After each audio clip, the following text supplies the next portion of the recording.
కారణం క్రిస్మస్ అంటే మనకు మామూలుగా అర్థమయ్యేలాగా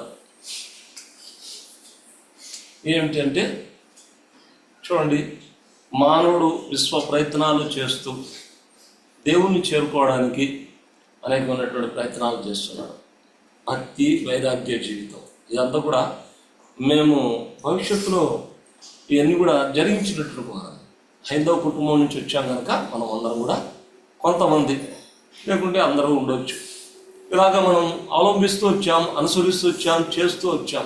ప్రభు దేవుణ్ణి మెప్పించాలా, దేవుణ్ణి చేరుకోవాలన్నట్టు అది అలాగా జరిగిందా అన్నటువంటిది ఒక ప్రశ్న. దాని గురించి చెప్పాలంటే ఎంతో ఉంది, అనుభవం ఉంది కదా బ్యాక్ సైడ్. అంటే ఎక్కడ ఏది కూడా జరగలే, ఏది కూడా కాలే. దేవుని చేరుకోవడానికి మరి ఎన్ని విశ్వ ప్రయత్నాలు చేసినప్పటికీ అది దాన్నే ఒక రకంగా ఒక మాటలో సమాధానం, మతము. చేరుకోలేడు, ఇంపాసిబుల్. అసలు దేవుని యొక్క వాక్యం అయితే చేరుకోలేడు. కానీ అయితే దేవుడే మనుషుల దగ్గరికి రావాలని, మానవుని దగ్గరికి రావడమే అది దేవుని యొక్క వాక్యంలో క్రిస్మస్ అంటే. దానికి ఉదాహరణ కూడా మరి చిన్న ఉదాహరణ ఏంటంటే, తండ్రి కొండ మీద ఉన్నాడు, కుమారుడు కింద ఉన్నాడు. కుమారుడు ఏం చేస్తున్నాడంటే విశ్వ ప్రయత్నాలు చేస్తుంటున్నాడు, కొండ ఎక్కాలని జాడుతున్నాడు, దెబ్బలు తగులుతున్నాయి, చేరుకోలేకపోతూ వస్తున్నాడు అని తను ఏడుస్తూ అలాగే కూర్చున్నప్పుడు ఏం జరిగింది, ఇక నేను నా చేత కాదు అనుకున్నాడు. కాదు, ఇంపాసిబుల్ అంటున్నాడు. అయితే అది అక్కడికే స్టాప్ కాలేదు. కానీ మరి అక్కడ ఉన్నటువంటి తండ్రి కొండ దిగి మరి కుమారుడిని చేరుకోవడం అన్నటువంటిది.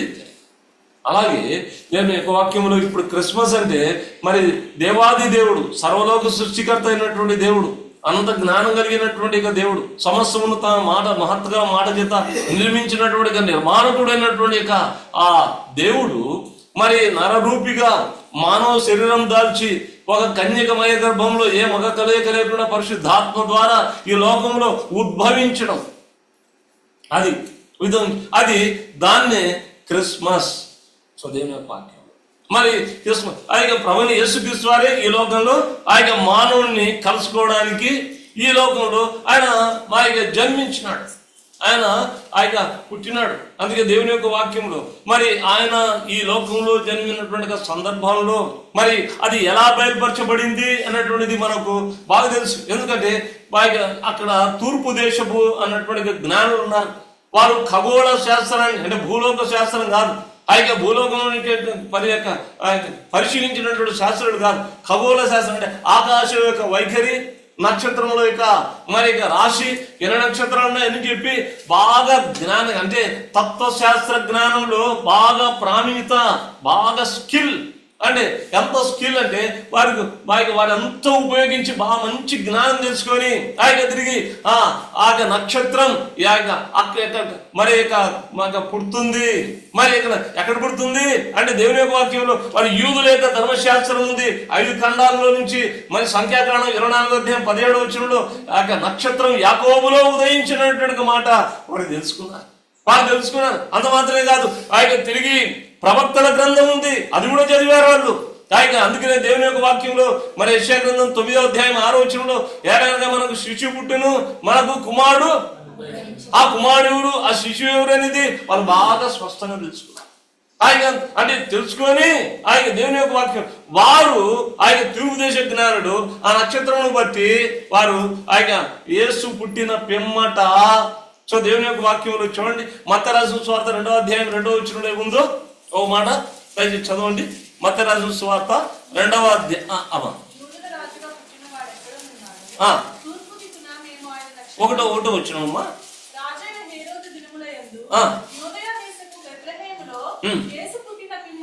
యేసు పుట్టిన పిమ్మట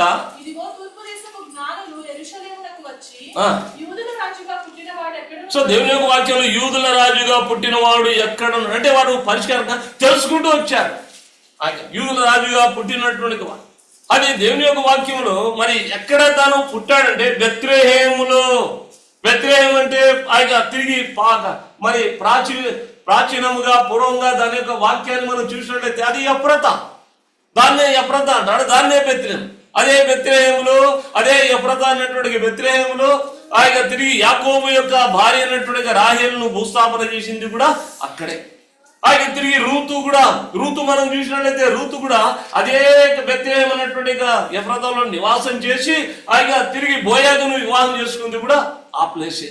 తిరిగి మన దేవునికి ఇష్టానుసారమైనటువంటి మనుషుడైనటువంటి దావీదు కూడా జన్మించినటువంటి స్థానము బెత్లెహేములోనే. అందుకని దేవుని యొక్క వాక్యంలో మనకు తెలిసిన ఆయన లూకా రాసిన సువార్త 2వ అధ్యాయం 10వ వచనంలో ఆయన దావీదు పట్టణమందు నేడు రక్షకుడు మీ కొరకు పుట్టి ఉన్నాడు, ఈయన దావీదు పట్టణమనే ఆయన అదే దేవుని యొక్క వాక్యంలో పేరే ఎలాగొచ్చిందంటే ఆయన దావీదు జన్మించినటువంటి స్థానం కూడా బెత్లెహేమే. అటువంటి స్థానములో ప్రభువైన యేసుక్రీస్తు వారు ఆయన తిరిగి ఆయన ఆ స్థానంలో జన్మించడం అన్నటువంటిది జరిగింది. ఎందుకొరకు ఆయన పుట్టి ఉన్నాడు అంటే అక్కడ దేవుని యొక్క వాక్యంలో దావీదు పట్టణమందు నేడు రక్షకుడు మీ కొరకు, మన కొరకు కాదు, మీ కొరకు. ఎవరి కొరకు పుట్టాడు? ప్రభువైన యేసుక్రీస్తు వారి కారణ జన్ముడు. ఆయన తిరిగి ఎందుకు ఆయన జన్మించినాడు అన్నటువంటిది ఆయన విషయం మనం గమనించినట్లయితే దేవుని కొరకు, మన కొరకు. ఎందుకు మన కొరకు ఈ లోకంలో మానవుల గురించి జన్మించారంటే మొట్టమొదటిగా దేవుని యొక్క వాక్యంలో పరలోక సైన్యమంతా కూడా భూమి మీద ప్రత్యక్షమై ఒక పాడుతూ వచ్చారు. సర్వోన్నతమైన స్థలంలో దేవునికి మహిమయు ఆయనకి ఇష్టమైన వారికి భూమి మీద ఏమండి దేవుని యొక్క వాక్యంలో భూమి మీద సమాధానం. అదే భూమి మీద ఏం లేదంటే సమాధానం లేదు. మీరు అనుకోవచ్చు భూమి మీద పరలోకంలో కూడా సమాధానం లేదా అని చెప్పి ఒక మాట ఉంది. దయచేసి పరలోకంలో కూడా సమాధానం లేదు. మొట్టమొదట దేవుని యొక్క వాక్యంలో లూకా రాసిన సువార్త ఒక మాట దయచేసి చూడండి. లూకా రాసిన సువార్తలో ఒక మాట చూద్దాం. ఆయన 19వ అధ్యాయం 38వ వచనం. ఇక్కడ దూతలు పాడుతూ వచ్చారు, అక్కడ శిష్యులు పాడుతూ వచ్చారు. ప్రభు పేడ వచ్చి రాజు స్తుతింపబడును గాక. పరలోకంలో కొంత డిఫరెన్స్ కనబడలేదా? వ్యత్యాసం కనబడింది కదా. ఏమిటి ఆ వ్యత్యాసం అంటే దేవుని యొక్క వాక్యంలో మనం గమనించినట్లయితే వ్యత్యాసం ఏమి లేదు. ఆయన భూలోకంలో సమాధానం లేదు. ఆ సమాధానం ఇవ్వడానికి ప్రభువైన యేసుక్రీస్తు వారు ఈ లోకానికి వచ్చాడు. మన టాపిక్ అది తీసుకుందాం. అంటే అది చాలా పెద్ద టాపిక్. అది పరలోకంలో సమాధానం. ఎందుకు పరలోక సమాధానం అంటే మొట్టమొదటిగా లూసిఫర్ మనకు తెలుసు. దాని గురించి ఆయన చాలా ఆయన తిరిగి మంచి మెసేజ్ ఉంది దాని కొరకు.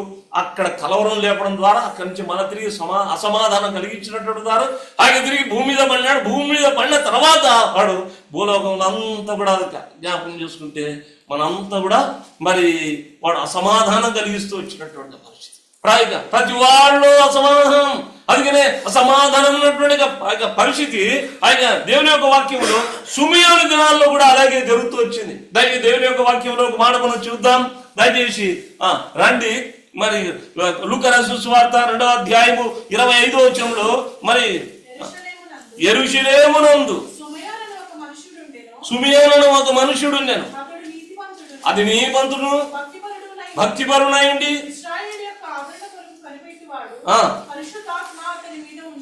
చూసే దేవుని యొక్క వాక్యంలో ఎంత చక్కగా రాయబడింది. తన యొక్క మరి గుణాలన్నీ కూడా చక్కగా పరిశుద్ధాత్మ దేవుడు రాయిస్తూ వచ్చాడు. 27 అమ్మా.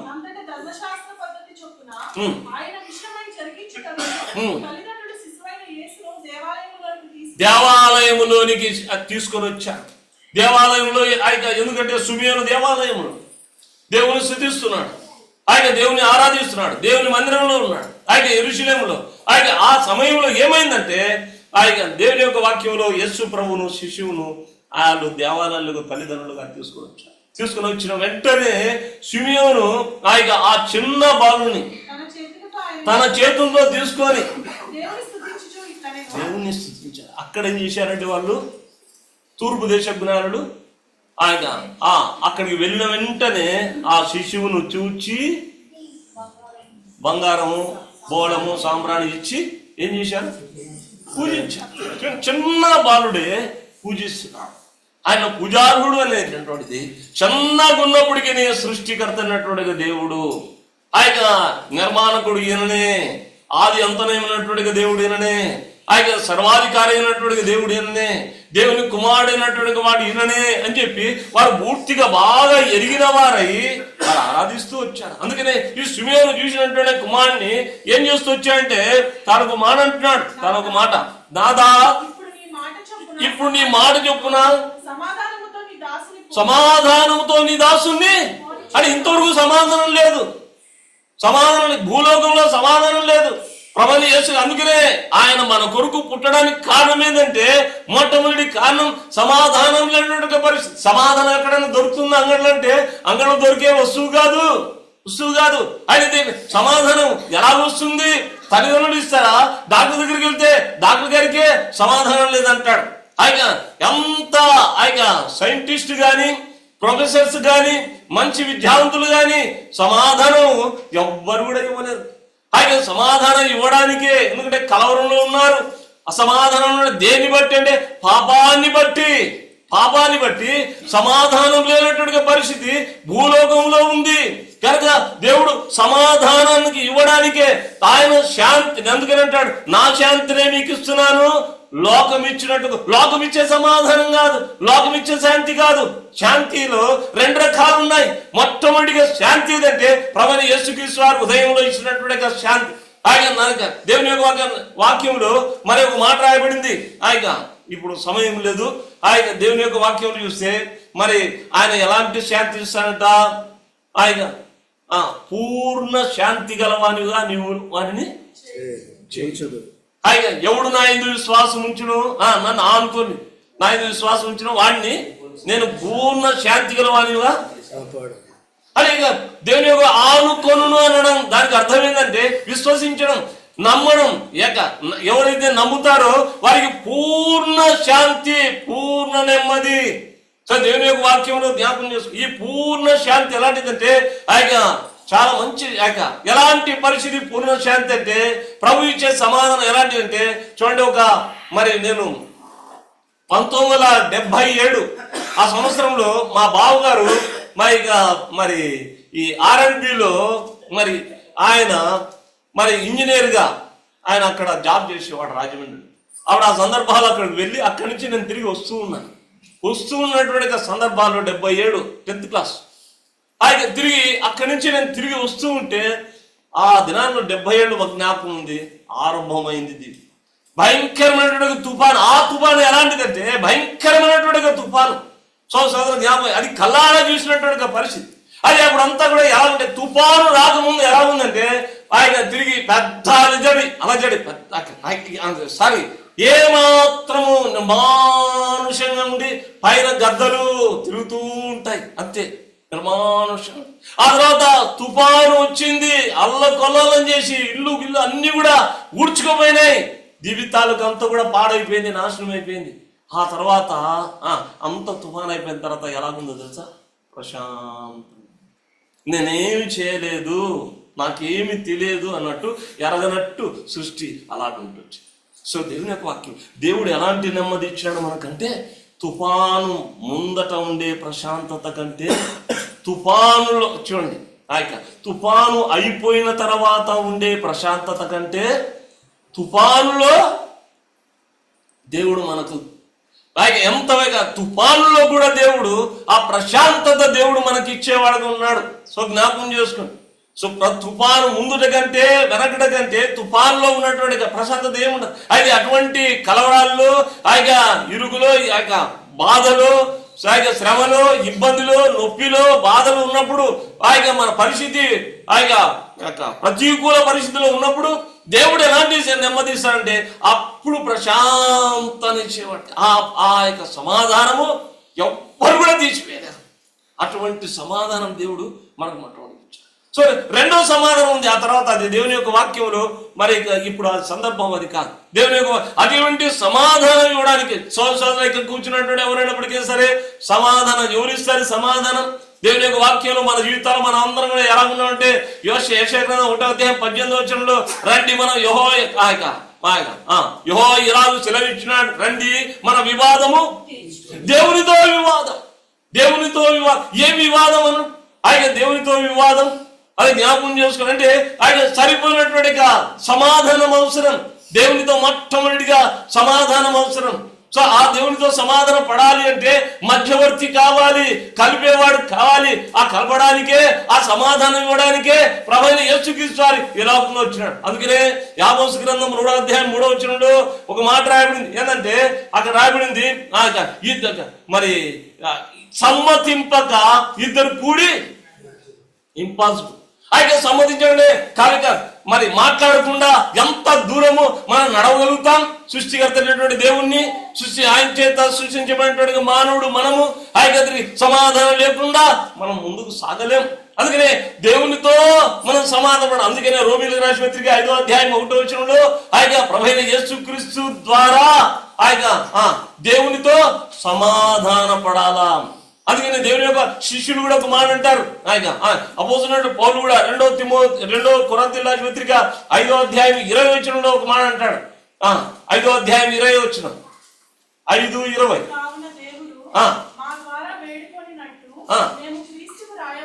క్రీస్తుకు రాయబారులమై దేవునితో సమాధానపడుడని క్రీస్తు పక్షమున మనల్ని బతిమాలుకుంటు. ఏంటంటే దేవునితో సమాధానపడు.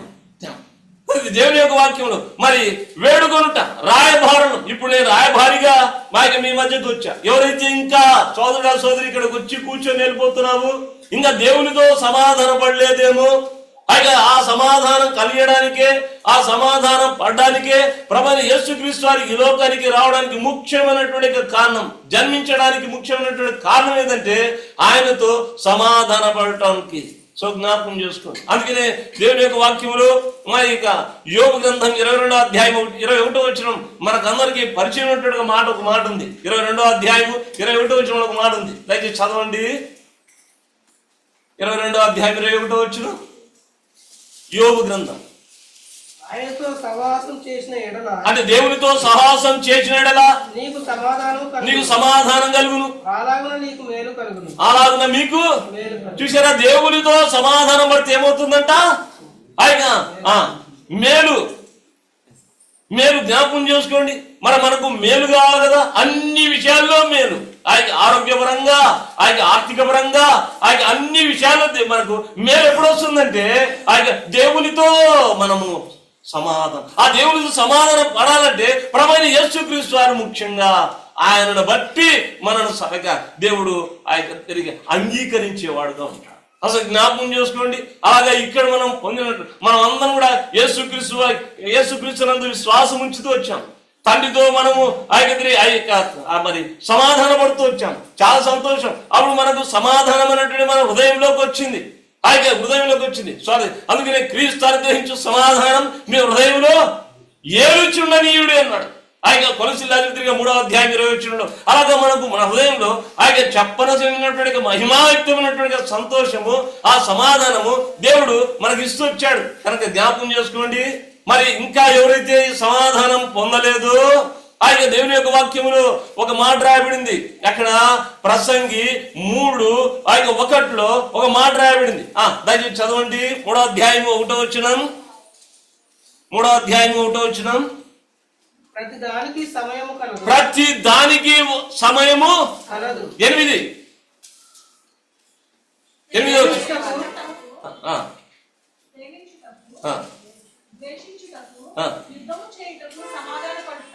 సమాధాన పడుటకు ఏమండి, సమాధాన పడడానికి సమయం. ఇది జ్ఞాపకం చేసుకో సోదరి. ఇంకా నీవు దేవునితో సమాధాన పడుకున్నట్లయితే ఇది మంచి సమయము, ఇదే అనుకూలమైన దినము, ఇదే అనుకూలమైన రక్షణ దినం. సో జ్ఞాపకం చేసుకుని ఇది రక్షణ దినం, ఇది అనుకూలమైనటువంటి సమయం. సోదర దేవుని జ్ఞాపకం చేసుకో. ఈ సమయంలో ఆయన ప్రతిదానికి సమయం ఉంది కదా. ఆయన సమాధానం ఇప్పుడు సమాధాన పడతాం. దేవునితో సమాధాన పడు. దేవునితో ఇప్పుడు మాకు ఎంతో సమాధానం ఇచ్చాడు. ఆయన జ్ఞాపకం చేసుకో. ఇక్కడ ఉన్నటువంటి సమాధానం ఇచ్చాడు కనుకనే వారి జీవితాలను కూడా మార్చబడుతూ వచ్చాయి. తృప్తి కలిగి ఉంటూ వస్తున్నాం. సో జ్ఞాపకం చేసుకో. తిరిగి రెండవది ఎవరితో సమాధానం తెలుసా? ఆయన మరి దేవునితో ఎప్పుడైతే మనం సమాధాన పడతామో ఆ తర్వాత రెండో విషయం జ్ఞాపకం చేసి మత్తయి రాసిన సువార్తలో ఒక మాట ఉంది. దయచేసి రండి. మత్తయి రాసిన సువార్త 5వ అధ్యాయం 23-24 వచ్చినాం.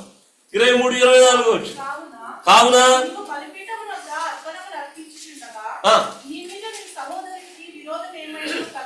ఆ, అక్కడ నీకు అక్కడ నీకు జ్ఞాపకం వస్తే అక్కడ బలిపీఠము ఎదుటనే ఆ, నీ అర్పణము విడిచిపెట్టి నీ అర్పణం విడిచిపెట్టి మొదట వెళ్ళి నీ సహోదరునితో సమాధానం ఇప్పుడు చెప్పండి, సమాధానం గొప్పనా ఆరాధన గొప్పనా? యాక్చువల్గా ఆరాధన చాలా ప్రాముఖ్యం. ఆరాధన కంటే అందుకనే ప్రభు అంటాడు, నన్ను ఆరాధించక ముందు నీ సహోదరుడితో నువ్వు సమాధానం. సోదరి జ్ఞాపకం చేసుకో. ఈ క్రిస్మస్ సందర్భంలో మరి ఇక ఇరువురి పక్షమున, నీ సహోదరుడి పక్షమున ఒక సమాధాన పరిస్థితిలో ఉన్నట్లయితే మనం సమాధాన పడాలి. సరే, దేవుని యొక్క వాక్యంలో అటువంటి సమాధానం అన్నటువంటిది దేవుడు మనకి ఇస్తొచ్చాడు కనుక ఈ ఉదయకాలం మనము వారికి ప్రభుని యేసుక్రీస్తు రావడం ప్రధానమైనటువంటి ఉద్దేశము మనకు సమాధానం. అందుకని రెండో భాగానికి వచ్చినట్లయితే ఇక్కడ అదే సుమియోను ఓ మాట అంటున్నాడు 29లో, ఇప్పుడు నీ మాట చెప్పున సమాధానంతో నీ దాసుని పోనిస్తున్నావు. తిరిగి రెండవది, అన్యజనులకు నిన్ను బయలుపరచుటకు వెలుగుగాను. సో దేవుని యొక్క వాక్యంలో వెలుగుగా అంటే మనవునిగా మన జీవితాల్లో మనం ఏం కలిగి ఉన్నాము అంటే మనము చీకట్లో ఉన్నాము. ఒక మాట చెబుతాం. యోబు గ్రంథం 22వ అధ్యాయము 11వ వచనం. యోబు గ్రంథం 22వ అధ్యాయము 11వ వచనం. నిన్ను చిక్కించుకున్న అంధకారం అంటే ఏంది? చీకటి దేనికి సాదృశ్యం? పాపానికి. పాపం ఏం చేసింది? నిన్ను చిక్కించుకుంది. అంధకారములో జ్ఞాపకం చేసుకొని బంధించబడి ఉన్నాము. మనం ప్రభువైన యేసుక్రీస్తుని అంగీకరించక ముందు చీకట్లో ఉన్నటువంటి వారము. అందుకనే దేవుని యొక్క వాక్యములో మరి ఇలాగా మనం చూసుకుంటూ వెళ్ళినట్లయితే చీకట్లో మనం ఏం చేస్తూ వచ్చినాం తెలుసా? మరి దేవుని యొక్క వాక్యంలో ఒక మాట ఉంది. లూకా రాసిన సువార్త 1వ అధ్యాయం 79వ వచనంలో, చీకట్లో కూర్చున్న వారికి అనే మాట అక్కడ రాయబడింది. అదే మాట మరి యోహాను సువార్త 12వ అధ్యాయం 46వ వచనంలో, చీకట్లో నడుచుచున్న వారికి అనే మాట అక్కడ రాయబడింది. కీర్తన 28వ అధ్యాయము 6వ వచనంలో ఏముందంటే, చీకట్లో పండుకున్న వారికి అని రాయబడింది. అలాగే మరి దేవుని యొక్క వాక్యంలో యెషయా గ్రంథం 9వ అధ్యాయము 2వ వచనంలో చీకట్లో నడుచుచున్న వారికి అని చెప్పి రాయబడింది. ఇంకో మాట ప్రసంగి 5వ అధ్యాయము 17వ వచనంలో ఏముందంటే, అక్కడ చీకట్లో భోజనము చేయుచున్నట్టు. చూసారా? అంతా ఎలా ఉంది? నడుచుట, కూర్చునుట, పండుకొనుట, భోజనం చేయుట అంతా కూడా ఎలా ఉంది? చీకట్లోనే. అందుకని దేవుని యొక్క వాక్యంలో 1వ తెస్సలోనికీయులకు 5వ అధ్యాయం 5వ వచనంలో అపోస్తలుడు అంటాడు, పౌలుకు మాట అంటాడు, మనము చీకటి వారము కాదు, రాత్రి వారము కాము అంటాడు. అంటే ప్రభువైన యేసుక్రీస్తును అంగీకరించక ముందు ఎలాగున్నాం? మనం రాత్రి వారమును, చీకటి వారం. అంతా కూడా చీకటిలోనే మన జీవితం. అది దానికి అర్థమైందంటే పాపములోనే పాపం. అది అలాగా చీకటి మనం చిక్కించుకొని బాగా బంధించబడి బంధించబడినట్టుగా మనల్ని ప్రభువైన యేసుక్రీస్తు వారు ఏం చెప్తూ వచ్చాడు? దయచేసి దేవుని యొక్క వాక్యంలో ఒక మాట చదవండి. 2వ కొరింథీయులకు ఒక మాట, 2వ కొరింథీయులకు రాసిన పత్రిక యెషయా గ్రంథంలో ఒక మాట మనం చదువుదాం. మరి యెషయా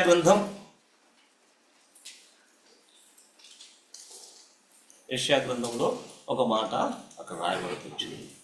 సరే, మరి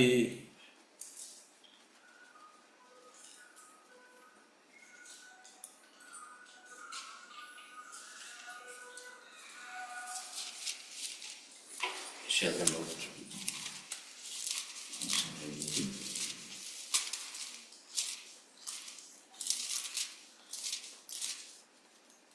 49వ అధ్యాయము 8వ వచనం కింది భాగం. 49వ అధ్యాయము యెషయా 8వ వచనం కింది భాగం.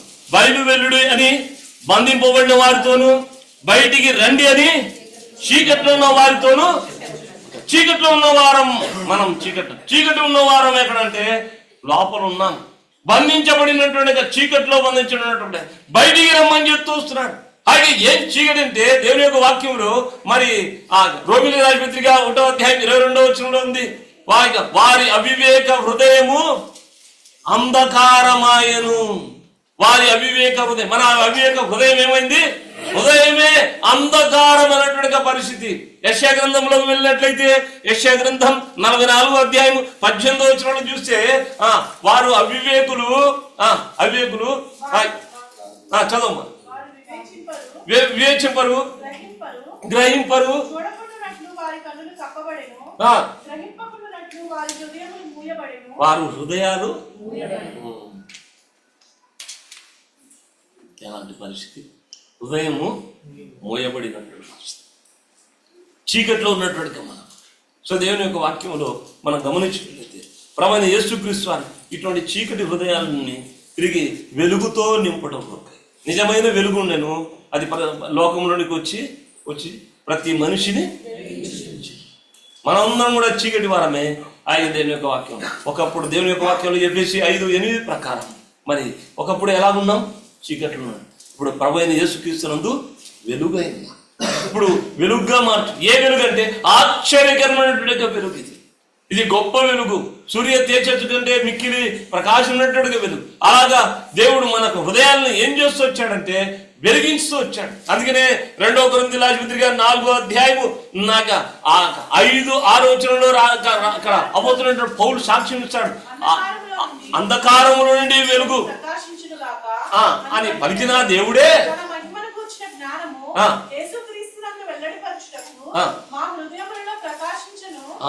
మా హృదయములో ఇప్పుడు హృదయములో ప్రకాశించాడు.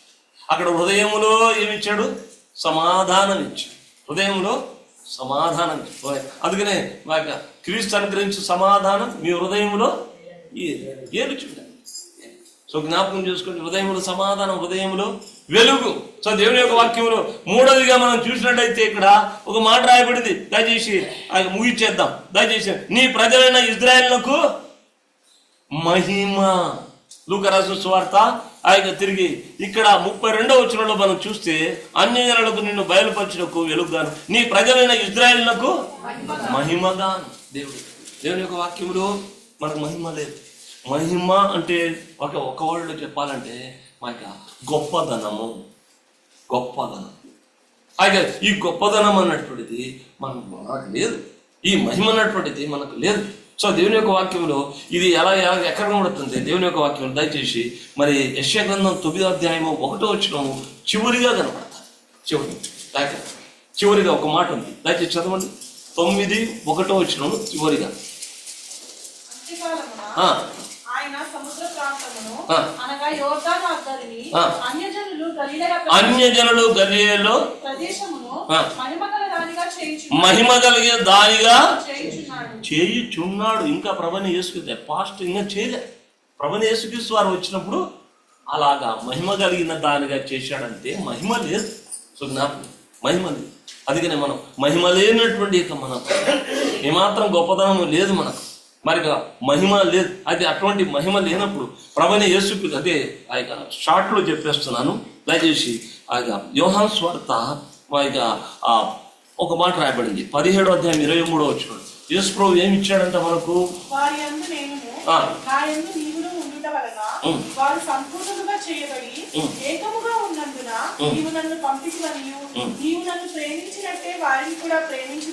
పదిహేడు 23 చదవమ్మా. నా మహిమను వారికి ఇచ్చి తిని ఏమిచ్చాడంట? మహిమనిచ్చాడు. మనను మహిమనిచ్చి మహింపరుస్తూ వచ్చాడు. సో జ్ఞాపకం చేసుకోండి. రోమా 8:30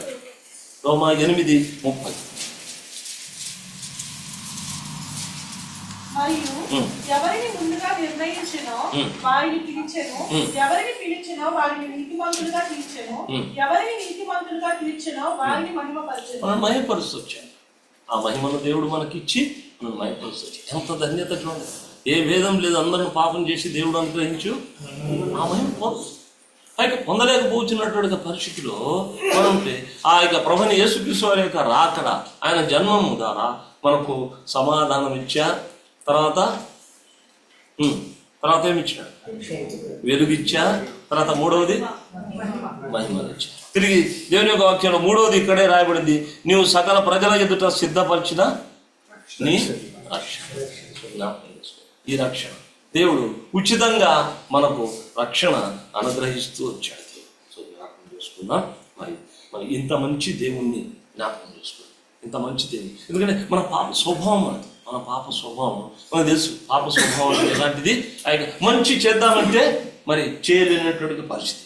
అయితే చెడు చేయకుండా ఉండాలంటే మరి అది మనకు చేత కాలేనటువంటి పరిస్థితి. అంతే అలాంటి భయంకరమైనటువంటి పాపంలో ఉన్నాం.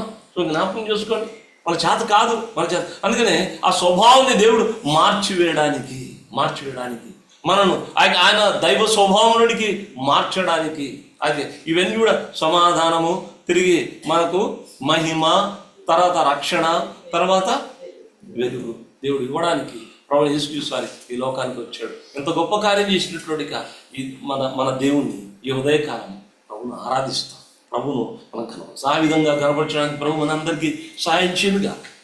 వర్తమానాలు ఉంటాయి, చాలా భాగాలు కూడా ఉంటాయి. అందుకనే మీకు ఇప్పుడు మనం పొందబోయే భాగం కూడా మీకు ఒకవేళ కొత్తగా ఉండొచ్చు, లేకుంటే మరి పాతదై ఉండవచ్చు. సో దట్ మనం ఈ మాటలు మనం చూస్తాం. ఇక్కడ 9వ వచనంలో మనం చూసే మాట ఏదంటే నక్షత్రం. ఆయన నక్షత్రం. ఈ నక్షత్రం ఏం చేస్తుంది అన్నటువంటి మాటలు 9వ వచనంలో చూస్తే ఏం చేస్తుందంట? ఆ శిశువు ఉండిన చోటికి మీదుగా వచ్చి నిలుచు వరకు ఆ నక్షత్రం నుంచి. ఆ నక్షత్రం ఏం చేసింది చెప్పండి? చాలా మంది ఏం చేస్తారు, నేటి దినాల్లో క్రిస్మస్ అంటే నక్షత్రాలు వారి ఇంటికి తగిలించుకుంటూ వస్తారు. అంటే దానికి అర్థం ఏంటి? యేసు ప్రభు ఈ ఇంటిలో జన్మించాడు అని అది. లేకుంటే చాలా మంది మనం ఏమనుకుంటాం, ఓహో అన్యులు ఏమనుకుంటారు, వీళ్ళు క్రైస్తవులు అన్నటువంటి మాట అనుకుంటుంటారు కదా. అది అలాగా దేవుని యొక్క వాక్యం చూసి అసలైనటువంటి అర్థం ఏంటి?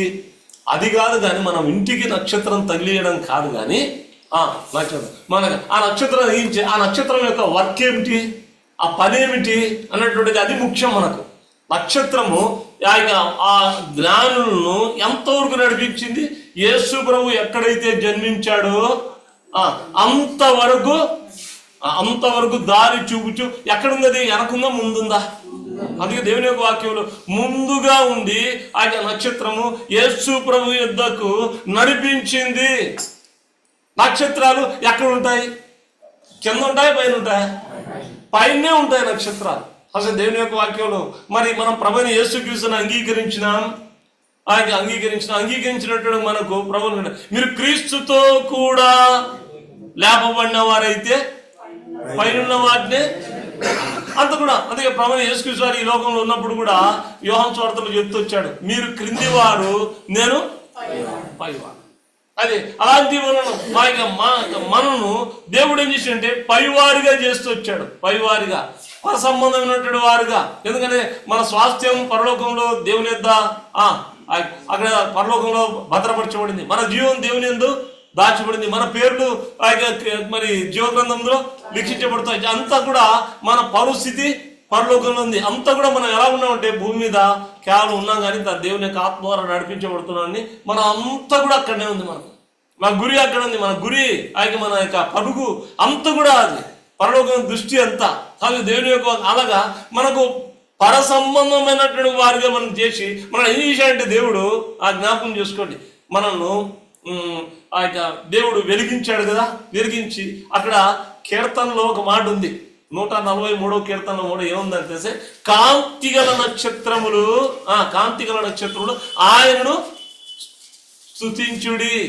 కాంతిగల నక్షత్రములారా ఆయనను మీరు స్తుతించుడి. దేవుని యొక్క వాక్యం మనం కాంతి లేని నక్షత్రాలుగా ఈ లోకంలో ఉన్నప్పుడు ప్రభువు యేసుక్రీస్తుని అంగీకరించిన తర్వాత కాంతిగల నక్షత్రాలు మాత్రమే దేవుణ్ణి స్తుతిస్తాయి. దేవుడు మనం చూసినాం. ఆ అనుభవంలో మనం ఉదయకాలం తీసుకొని వచ్చాడు, కాంతిగల నక్షత్రాలుగా చేశాడు, వెలుగుతో నింపాడు. కనుక కాంతి వచ్చేసింది, మనం ఆరాధిస్తూ వచ్చాం. అయితే నక్షత్రాలు ఎలా పైన ఉంటాయో దేవుని యొక్క వాక్యంలో పైనుండి ఏం చేస్తాయో దేవుని యొక్క వాక్యంలో మనం చూడాలి. ఇది ప్రాముఖ్యమైనది. దానియేలులో ఒక మాట ఉంది, అది చదవాలి. 12వ అధ్యాయము 3వ వచనం. దానియేలు గ్రంథం. దానియేలు అమ్మ బుద్ధిమంతులైతే ఆకాశమండలంలోని జ్యోతులను పోలిన వారై ఆకాశ మండలంలోని జ్యోతులను పోలిన వారై ప్రకాశించెదరు. నీతి మార్గమును అనుసరించి నడుచుకున్నట్లు ఎవరు అనేకులను త్రిప్పుదురో వారు నక్షత్రం వలె నిరంతరం ఇది జ్ఞాపకం. ఇది అంటే అనేకులు మనం ఏం చేయాలా? దేవుని వైపు తిప్పాలా, దేవుని వైపు చూపించాలి, దేవుని యొద్ద నడిపించాలి. సో జ్ఞాపకం చేసుకొని మనం నక్షత్రాల యొక్క నక్షత్రం అంటే పైన ఉంటుంది కనుక పైనుండి, అందుకని మీరు లోకంలో జీవవాక్యమును చేతబట్టుకొని ఎలా ఉన్నాం? జ్యోతుల వలె. జ్యోతి ఏం చేస్తుంది? ఇది వెలుగు యొక్క వెలుగు ఏం చేస్తుందంటే త్రావు చూపిస్తుంది. వెలుగు ప్రభువైన యేసుక్రీస్తు వారి యొద్దకు మనం త్రావు చూపించే వారంగా, ప్రభుని అనేకులు ప్రభులోనికి నడిపించే వారంగా ఆ నక్షత్రాలుగా మనం ఈ లోకంలో ఉండాలని దేవుని యొక్క వాక్యంలో మనం చూస్తుంటున్నాం. ఇది నాకు జ్ఞాపకం. ఈ దినము ఒక ఛాలెంజ్ గా మనం తీసుకుందాం. ఏంటంటే ప్రభు యొద్దకు మనం అనేకులను నడిపించే నక్షత్రాలుగా ఉండాలనేది దేవుడు మనల్ని జ్ఞాపకం చేస్తున్నాడు. సో ఈ ఎండింగ్ ఉండొచ్చు, 2025లో ఉండొచ్చు, 2025లో ఉండొచ్చు. అయితే 26లోకి వెళ్ళిపోయినప్పటికీ మనం ఒక గురి కలిగి ఉండాలి. మనము ప్రభువైన యేసుక్రీస్తు వారి యొద్దకు ఎంతమందిని మనం నక్షత్రాలుగా ఉండి దేవుని యొద్దకు తీసుకొని వచ్చావు. ఒకసారి చూసినట్లయితే అది కొన్ని నక్షత్రాలను మనం చూద్దాం. ప్రభు దేవుని యొద్దకు నడిపించినటువంటి విధానం మనం చూద్దాం. రండి దేవుని యొక్క వాక్యములు మరి అపోస్తుల కార్యములు 8వ అధ్యాయము 30-31 వచ్చిన. అపోస్తుల కార్యములు 8వ అధ్యాయము 30-31 వచ్చిన. ఫిలిప్పు నద్దకు పరిగెత్తుకొని పోయి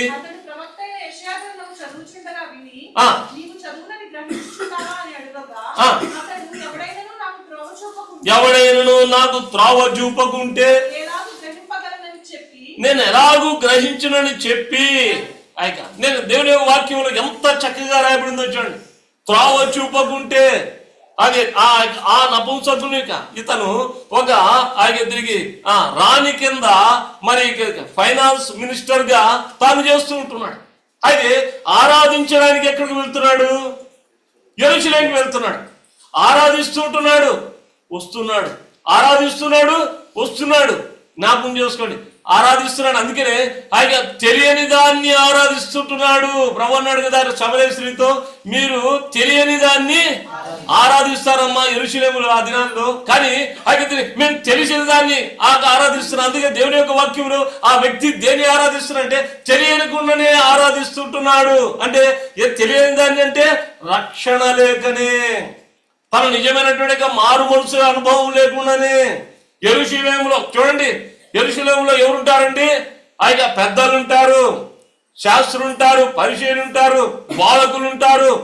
తిరిగి అక్కడ యెరూషలేము దేవుని మందిరంలో అంతమంది ఉన్నారే, కార్యం జరగలేదే. ఒక అరణ్యములో ఫిలిప్పుకి వచ్చినాడు. ఫిలిప్పు ఒక నక్షత్రం. జ్ఞాపకం చేసుకో, ఫిలిప్ ఒక నక్షత్రం. ఒక మాట ఉన్నాడు. ఏం చేశాడు తెలుసా? దయచేసి 30వ వచనంలో ఒక మాట ఉంది.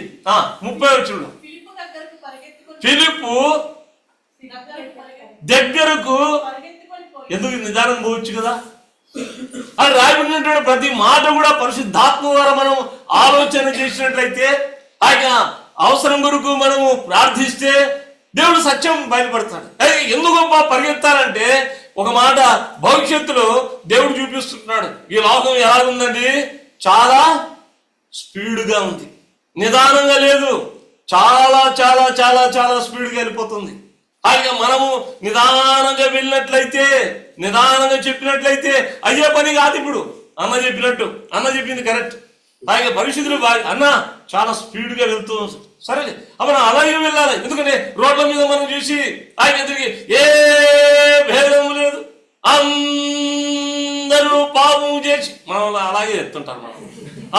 అలా చెప్తే ఒకడు బండి వేసుకొని వస్తుంటాడు, ఏ భేదం లేదని సగం వరకు వచ్చింటాడు. అందరూ పాపం చేసినప్పుడు ఆడికి వెళ్ళిపోతాడు. అతని వానికి కూడా అందరు పాపం వాళ్ళు చేశారు, మేము చేసినాడు వెళ్ళిపోతాడు. అది అలా ఉంటుంది.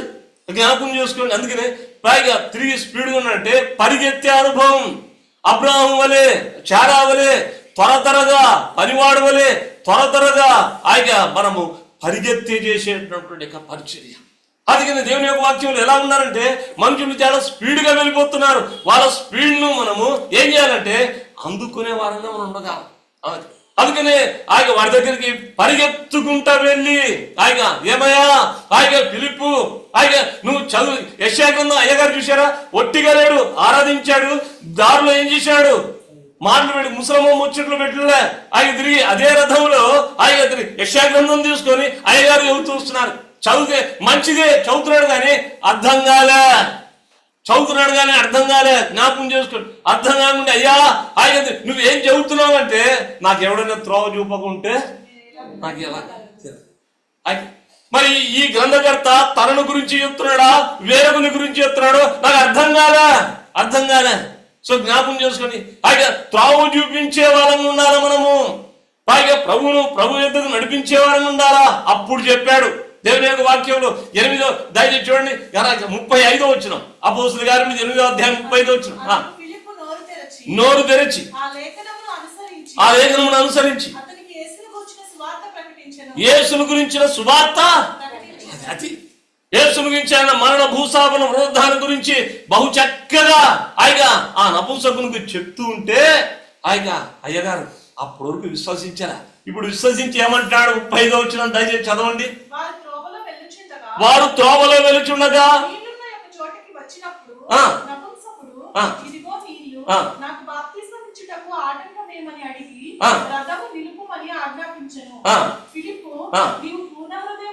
నీవు పూర్ణ హృదయముతో విశ్వసించినట్లయితే పొందవచ్చు అన్నాడు. ఆయన ఏమన్నాడు?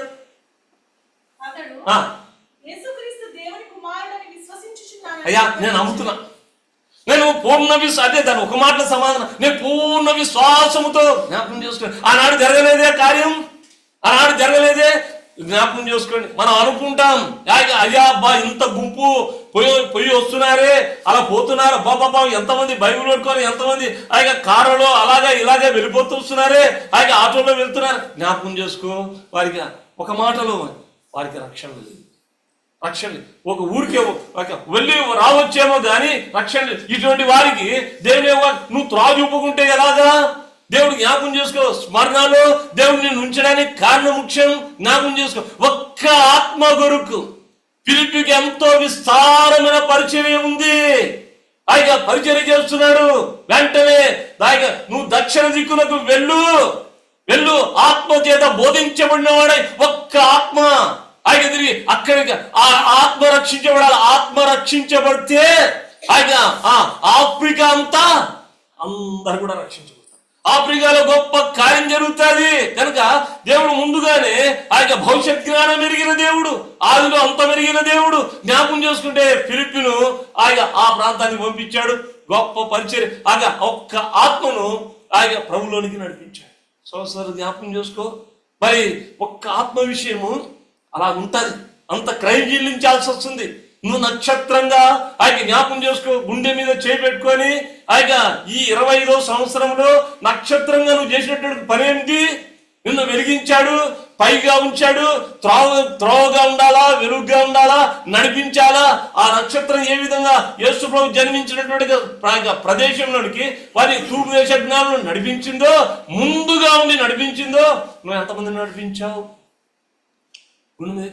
జ్ఞాపకం చేసుకోండి. ఇంకా రండి దేవుని యొక్క వాక్యంలో కొంచెం ముందు పోదాం. యోహాను సువార్త 4వ అధ్యాయము 28, 29 వచ్చిన. యోహాను సువార్త 4వ అధ్యాయము 28, 29 వచ్చిన. ఆ స్త్రీ తన కుండ విడిచిపెట్టి ఊరిలోనికి వెళ్ళి మీరు వచ్చి నేను చేసినవన్నీ నాతో చెప్పిన ఈ మనుషుణ్ణి చూడి. ఎంత చక్కగా చెప్తుంది. తాను కుండె విడిచి ఎక్కడ వచ్చింది? ఊరిలోనికి. ఏమండి డిఫరెన్స్? 8వ వచనం.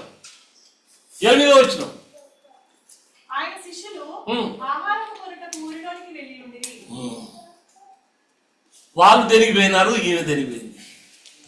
వాళ్ళు కూడా ఊరికే పోలే, ఊరిలోకి పోయినారు. ఏంది? ఆహారము కొనడానికి. అది ఊరిలోకి పోయింది. అయితే ఈమె కూడా ఊరిలోకి పోయింది. ఈమె ఊరిలోకి పోవడానికి, వారు ఊరిలోకి పోవడానికి డిఫరెన్స్ ఏంటంటే వారు భౌతిక సంబంధం ఉన్నటువంటి ఆహారం తినడానికి. ఈమె అయితే తిరిగి సమరయులకు యూదులకు సాంగత్యము ఉండదు. కనుక ఇటువంటి ఈమెను దేవుని యొక్క ప్రణాళిక ఏమంటే, దేవుని యొక్క ప్రణాళిక ఎలా ఉంటదంటే, మరి చూడండి, దేవుని యొక్క వాక్యంలో చూస్తున్నాం. ఆమెను దేవుడు రక్షిస్తే, ఆమెను గాని దర్శిస్తే సమరయులందరూ కూడా రక్షించబడతారు. సావేగా దేవుని యొక్క వాక్యం అలాగా ఇక్కడ ఏం జరిగిందంటే, ఒక మాట దయచేసి చదవండి. మరి యోహాను సువార్త 4వ అధ్యాయము 39వ వచనం. నేను చేసినవన్నీ నాతో చెప్పినని సాక్ష్యమిచ్చిన స్త్రీ యొక్క మాటను బట్టి ఆ ఊరిలోని సమరయులలో అనేకులు ఆయన యందు విశ్వాసం ఉంచిరి. ఏం నక్షత్రం అండి ఇది? ఒక ఆత్మను రక్షించిందా? ఎన్ని ఆత్మలను ప్రభువులోకి నడిపించింది? నక్షత్రం పని చూశారా? అనేకులను ప్రభు యొద్దకు నడిపించినటువంటి నక్షత్రం ఒక స్త్రీ. స్త్రీని మనం అంత తేలిక తీసేయడానికి వీల్లేదు. స్త్రీ యొక్క పరిచర్య ఎంతో ఆశీర్వదించబడినటువంటి పరిచర్య. అందుకని దేవుని యొక్క వాక్యంలో చూస్తున్నాం, ఈ స్త్రీని దేవుడు ముందుగానే ప్రణాళికలో దేవుని యొక్క ఏర్పాట్లో ఉంది కనుక ఈమెను ఈ సమరయులతో, ఎందుకంటే ఆయన త్రోవ వేయకుంటే, నిచ్చెన వేయకుంటే, దారి చూపకుంటే యూదులు సమరయులు దూరంగానే ఉండిపోతారు. దేవుని ఇది కాదు. ఆయన సమరయ మార్గమున వెళ్ళవలసి వచ్చాను. ఖచ్చితంగా వెళ్ళాడు. అక్కడ దేవుని యొక్క వాక్యం చూసారా? పోయి ఊర్లో నుంచి ఆహారం తీసుకొని వచ్చి యేసు ప్రభు దగ్గరికి వస్తే, అయ్యా యేసు ప్రభు ఆహారం తీసుకొని వచ్చాం అంటే, అయ్యా మీకు తెలియని ఆహారం ఏమిటి? తెలియని ఆహారం అదే నా తండ్రి చిత్తమును జరిగించడయు ఆయన పని తుదముట్టించడయు అది ఆహారం. జ్ఞాపకం ఏమిటి ఆహారం అంటే, ఒక ఆత్మ రక్షించబడినట్లయితే జ్ఞాపకం చేసుకోండి, అది ఎంతో దేవుని ఆహారము. ఆ దేవునికి తృప్తి, దేవునికి సంతోషము, దేవునికి ఆనందం. జ్ఞాపకం చేసుకుందాం. అక్కడ ఒక్క సమరయ స్త్రీ అనేకమైనటువంటి సమరయులను అదే గాని ఈ యూదులు వెళ్ళి సమరయులకు చెప్పండి అంగీకరిస్తారా? అంగీకరించారు. కొన్ని ప్రాంతాల్లో ఎలా జరుగుతాయంటే, కొన్ని ప్రాంతాల్లో మన హెబ్రోన్లో కూడా ఏం చేస్తారంటే, ఆ ప్రాంతానికి వెళ్ళాలంటే ఆ ప్రాంతంలో మరి ఆ భాష తెలిసినటువంటి వాళ్ళు, ఆ తర్వాత మరి ఆ జాతిలో నుంచి వచ్చినటువంటి వారు వారిని పంపించడం జరుగుతుంది. వారిని పంపించిన తర్వాత అక్కడ ఏం జరుగుతుందో తెలుసా? అక్కడ దేవుని యొక్క వాక్యములు, ఆ ప్రాంతంలో దేవుని యొక్క వాక్యములు చెప్పిన తర్వాత, అయ్యా నేను నీ వాడనే, నేను నుంచి ప్రభుని అంగీకరించిన, జీవితం మార్చబడింది, నిజమైన దేవుడు యేసు ప్రభు అని చెప్తే వారేం చేస్తారండి, మీరు తెలుసలేదు, ముస్లిమ్స్ మామూలుగా బయటికి రారు. మనం స్వార్థ తీసుకొని పోయిన తర్వాత మేరా భాయనో అనే లోపల మనోడు వచ్చారా, మనోడు అని చెప్పి వాళ్ళు బయట, వాళ్ళు అంతవరకు రారండి. వాళ్ళు यीशु मसीह बुलाता है, नया जीवन तुझको देने, आओ भाइयों आओ बहनों हम सब यीशु के पास.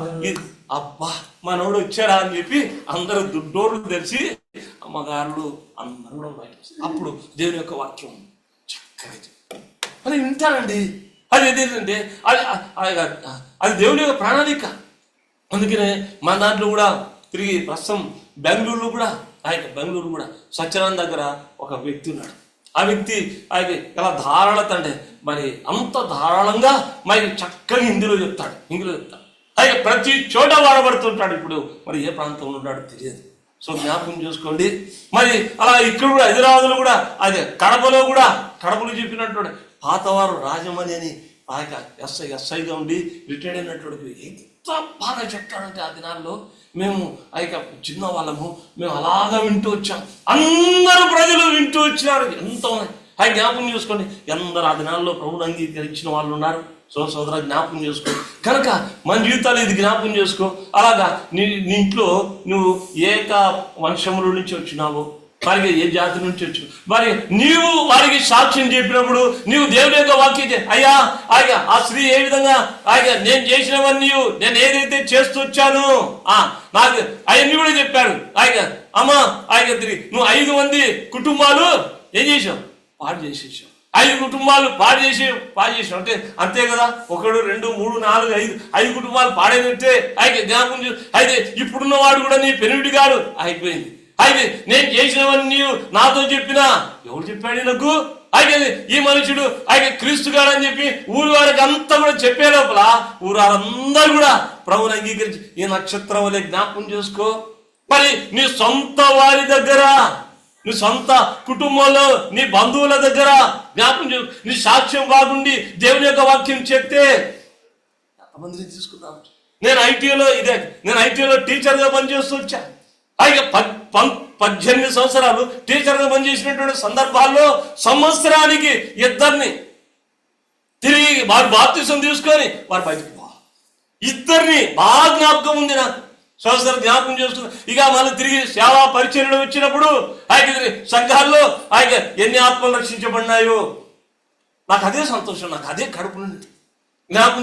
ఒక చోట నేను దేవుని యొక్క వాక్యం ఇలా చెప్పడానికి వెళ్తున్నా అంటే ప్రార్థన చేస్తా, ప్రభా కొన్ని ఆత్మలేవా, కొన్ని ఆత్మలనేవా, ఆత్మలు దేవుని యొక్క వాక్యం ద్వారా వారితో మాట్లాడవా, వారు సరిచేయవా. నేను పోయే ఒక ఉద్దేశం, ఆ ఉద్దేశం నెరవేర్చబడాలి. ప్రభా నీ ఉద్దేశము నా ద్వారా నెరవేర్చబడు. ఇదే ఆశతో వస్తా, ఇదే ఆశతో దేవుని సన్నిధిలో ప్రార్థన చేస్తా. సోదరులు జ్ఞాపకం చేసుకోండి. మేము పోయిన తర్వాత కూడా మీ నిమిత్తం అయ్యా మీ క్షేమం కొరకు సంఘం కొరకు ప్రార్థన ఉంచుతాం. కనుక మనం జ్ఞాపకం చేసుకోవాలి. గుండె మీద చేపెట్టుకొని మనము ఎన్ని ఆత్మలు నక్షత్రంగా ఉండి అది దేవుని సన్నిధికి మనం తీసుకొని వచ్చాం. అక్కడ ఒక స్త్రీ అనేక సభలను నడిపించా. అక్కడ నపుంసకుడు ఆయన తిరిగి ఫిలిపి ఒక వ్యక్తిని ప్రభులోకి నడిపించా. ఆ తర్వాత ఎంత జరిగించాలి. దయచేసి దేవుని యొక్క వాక్యములు మరి రండి. అపోస్తలుల కార్యములు 2వ అధ్యాయము 41 వచ్చిన ఇంకొక నక్షత్రం ఉంది. ఇంకో నక్షత్రం. ఈ నక్షత్రాలు ఎన్ని నడిపించినాయి చూడండి. కాబట్టి అతని వాక్యం విన్నా అంగీకరించిన వారు బాప్తిసం పొంది ఆ దినమందు ఇంచుమించు 3000 మంది అని ఎక్కడ ఉంది. ఇంకో చెడ ఎంతమంది ఉందో తెలుసా? మీరే చెప్పండి. ఇంచుమించు అదే అపోస్తలుల కార్యములో ఉంది. చెప్పాలి తోర ఎంతమంది? అన్న మొత్తం కలిసి 8 అన్న మొత్తం టోటల్ చెప్పేసి అక్కడ 5 మంది 5,000, ఇక్కడ 8,000 మందిని, పేతురు 8,000 మందిని ఆయన తిరిగి ప్రభు దగ్గర నడిపించాడే. సోదరి జ్ఞాపకం చేసుకో. ఆయన ఏమండి మరి అప్పుడు ఉన్న జనసంఖ్య వేసుకోండి. అప్పుడున్నటువంటి జనసంఖ్య జనరేషన్ ఎంత తక్కువనో ఇప్పుడున్న దాన్ని బట్టి అప్పుడు 8,000 అంటే చాలా ఎక్కువ. ఇప్పుడు అందుకనే చెప్తుంటారు కదా, మనం 10,000 మెసేజ్లు చెప్పినా 10 మంది కూడా రక్షించబడుతుండే. నాకు ఆ దినంలో ఒక్క మెసేజ్ చెప్తే, దేవుని యొక్క వాక్యం చెప్తే అనేకమైనటువంటి మంది విశ్వసిస్తూ వచ్చారు, అంగీకరిస్తూ వచ్చారు. జ్ఞాపకం చేసుకుని పేతురు 8,000 మందిని 8,000 మంది మామూలు మనుషులు కాదు మనం అనుకుంటాం. దేవుని యొక్క వాక్యం అపోస్తలుల కార్యములు 2వ అధ్యాయము 36, 37 దయచేసి చదవండి. దేవుడు ప్రభువుగాను క్రీస్తుగాను నియమించెను. ఇది ఇశ్రాయేలు వంశమంతయు రూఢిగా తెలుసుకొనవలెనని చెప్పెను.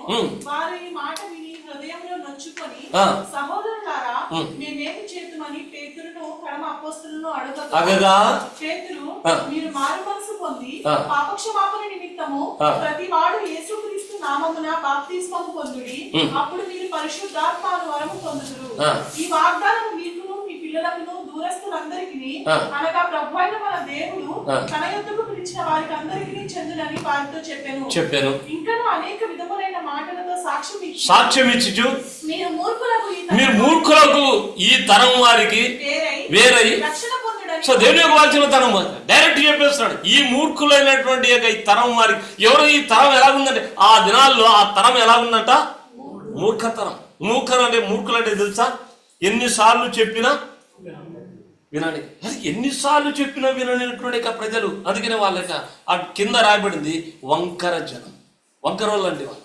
వంకరోళ్ళు ఏదంటే ఒక మాట చెప్తే పాములోళ్ళు. అది యేసుప్రభు ఈ లోకంలో ఉన్నప్పుడు ఏమన్నాడు? సర్పములారా, సర్ప సంతానమా అని చెప్పినాడు. అంటే ఒక మాటలో ఏంటంటే సమాధానం, వాళ్ళు ఎవరండి? పాములోళ్ళు. పాములోళ్ళు.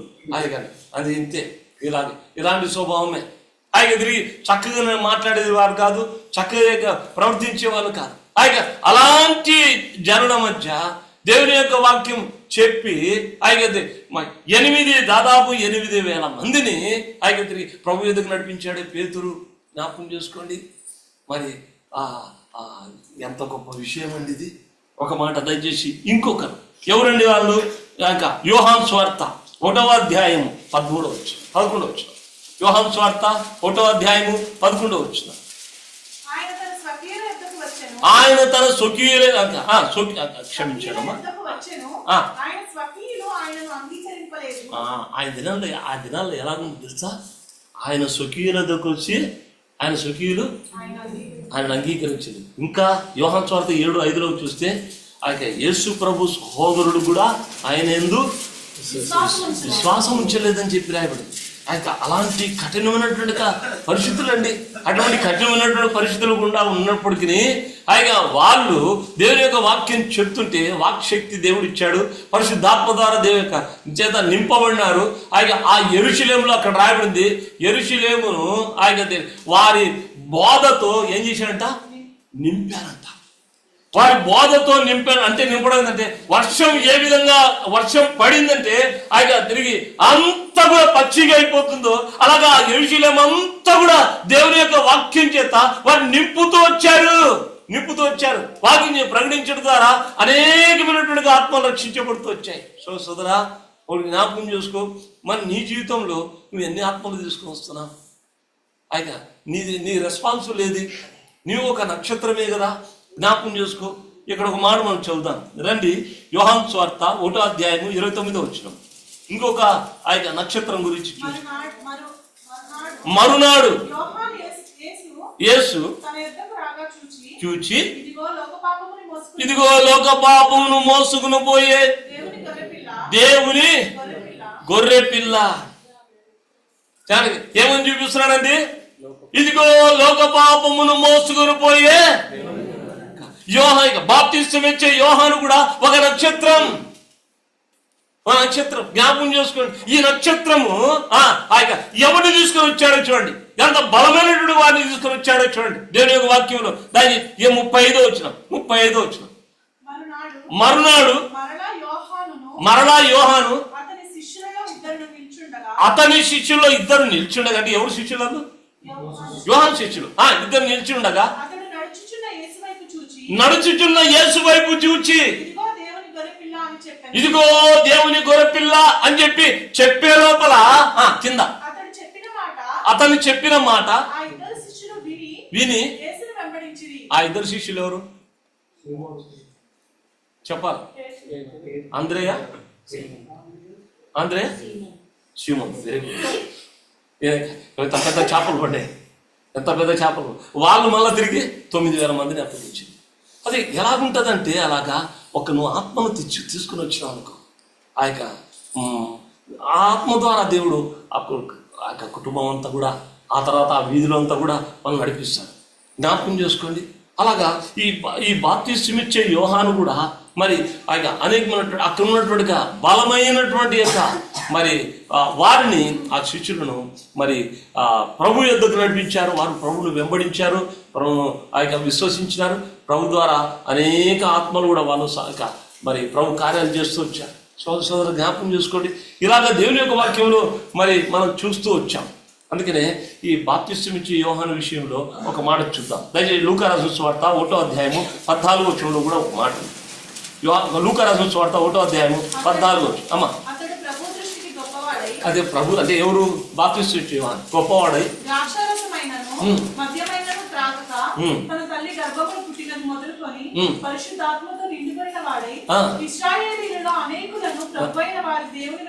ప్రభు అయిన దేవుని వైపు తిప్పినాడండి. సో జ్ఞాపకం చేసుకో. ఆయన అడవిలో ఒక కేక, అడవిలో ఒక కేక, అరణ్యంలో ఒక కేక. కేక వినబడుతుందే కానీ కనబడదు. అలాగా తన పరిచర్యను తను జరిగిస్తూ వచ్చాడు. సో జ్ఞాపకం చేసుకోండి, ఈ సమయంలో మన సంఘం యొక్క బాధ్యత ఉంది. మనం చూసి మనం ముగించేస్తాం. సంఘం యొక్క బాధ్యత ఏమిటండి? ఆ బాధ్యత దయచేసి రండి, మార్క్స్ వార్త 2వ అధ్యాయము 3వ వచనం. సంఘం యొక్క బాధ్యత. కొందరు పక్షవాయు గల ఒక మనిషిని నలుగురు చేత మోయించుకొని ఎవరి దగ్గరికి? యేసు ప్రభు దగ్గరికి. ఆ నలుగురు ఎవరో తెలుసా? అపోస్తల కార్యములు 2:42. అపోస్తల బోధ, సాహసం, రొట్టె విచ్చుట, ప్రార్థన. ఆయన తిరిగి ఆ నలుగురు ఎవరు కాదు, సంఘం. ఆ సంఘం ఏం చేయాలండి? ఒక వ్యక్తిని, ఆ వ్యక్తి ఎవరు? యేసు ప్రభువును అంగీకరించిన వ్యక్తి. ఆయన తిరిగి యేసు ప్రభువును అంగీకరించిన వ్యక్తి. ఆ అంగీకరించినటువంటి వ్యక్తి ఆయన అటు లోకం వైపు సగం ఆయన ఎలా ఉన్నాడంటే పక్షవాయువు ఉన్నాడు మనకు తెలుసు. అరే అలాంటి వ్యక్తిని ఆయన ప్రభువు యొద్దకు తీసుకొని రాబడుట. సంఘంగా సోదర, ఇక్కడ ఉన్నటువంటి ఈ స్పందన సంఘంలో ఉన్నటువంటి నీవు ఒక జ్ఞాపకం చేసుకో. దేవుడు నీకు ఒక జ్ఞాపకం చేస్తుంటున్నాడు. దేవుడు నిన్ను ఒక నక్షత్రంగా పైన ఉంచాడు.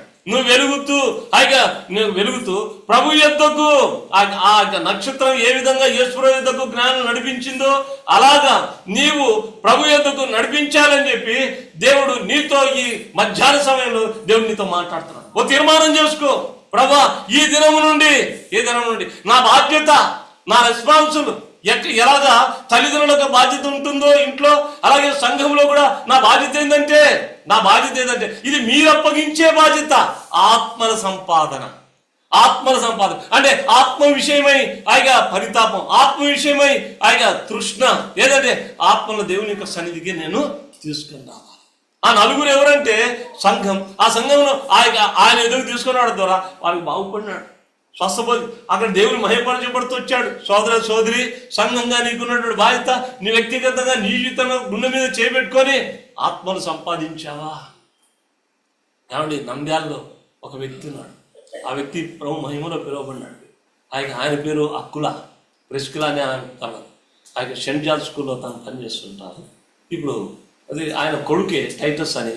ఇప్పుడు మా ప్రస్తుతం మరి హెబ్రోన్లో తను ఉన్నాడు. ఆ అబ్బాయి చాలా చిన్నవాడు, చిన్నగా మా దగ్గర అంకుల్ అని వచ్చేవాడు. ఇప్పుడు మరి తిరిగి రాయలసీమలో కోఆర్డినేటర్గా మరి ఆయన ఉన్నాడు. సరే, ఎలాగున్నా కానీ వాళ్ళ నాయన ఎంతంటే ఆయన ఎక్కడ డ్యూటీలో దేవుని యొక్క వాక్యం చెప్పడమే.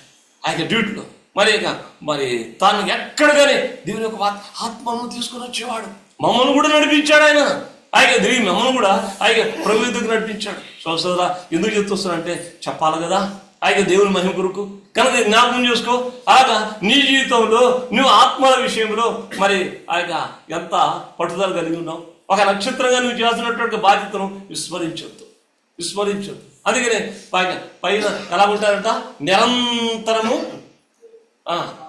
నక్షత్రంగా వెలుగుతూ ఉంటాం. వెలుగుతూ అనేకులు ఎందరూ ప్రభు యొద్దకు త్రిప్పేదరో వారి నిరంతరం ప్రకాశించే నక్షత్రం వలె ఆ విధంగా ఉండాలని చెప్పి దేవుడు కోరుతూ వస్తున్నాడు. ఇక సమయం లేదు. ఏదంటే మార్గం తప్పి తిరుగుతున్నటువంటి నక్షత్రాలు ఉన్నాయి, చుక్కలు ఉన్నాయి. అవి 3 ఎవరు మీకు తెలుసు. ఎవరండి? కయ్యను, బిలాము, కోరాహు అభిరాము. వాళ్ళు ఎలా ఉన్నారంటే మార్గం తప్పినటువంటి చుక్కలు.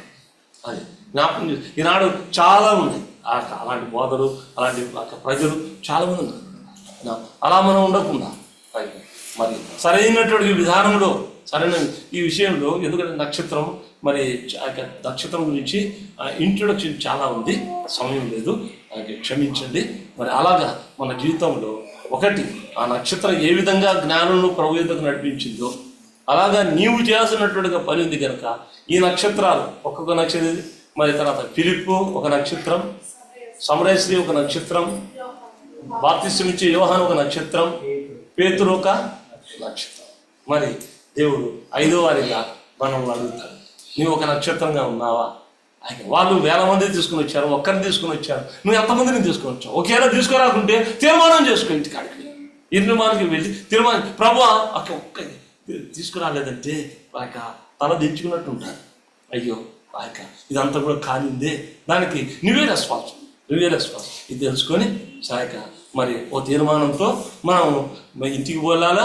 ఆ తర్వాత మరి ఇంటికి వెళ్ళిన తర్వాత కూడా ఓ తీర్మానం చేసుకొని ఓ లక్ష్యం పెట్టుకొని వారి కొరకు ఎంత క్రయమైనా చెల్లించి వారిని బండిలోనో, ఆటోలోనో, నీ స్కూటర్లోనో, నీ కారులోనో తిరిగి కొంత ఖర్చు అయినప్పటికీ వారిని తీసుకొని వచ్చి దేవుని యొక్క మాటలు, దేవుని ఆలయం చూస్తే సార్, దేవుని మందిరంలోకి వస్తే సార్, ఆ ప్రసన్నత వారి మీద పడుతుంది, ఆ వెలుగు వారి మీద పడుతుంది. నాకు ఆ విధంగా ప్రభువును అనేకులు ప్రభు ఎదుగు నడిపించి నక్షత్రంగా ఉండునట్లు దేవుడి సంఘాన్ని ఆస్వాదించి దీవించుగాక.